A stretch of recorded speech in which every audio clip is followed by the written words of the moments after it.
Yung motor ni boss palaging low bat. Naka tatlong battery na.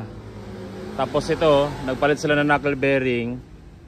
Kinain yung kanyang wire. Iyan o.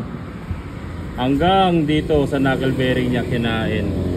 Pag magpapalit kayo ng knuckle bearing mga katropa o kahit anong mga ginagawa dito, or minsan pag tangke, tinatanggal nyo, palagi nyo i-check yung wiring kung naiipit dito.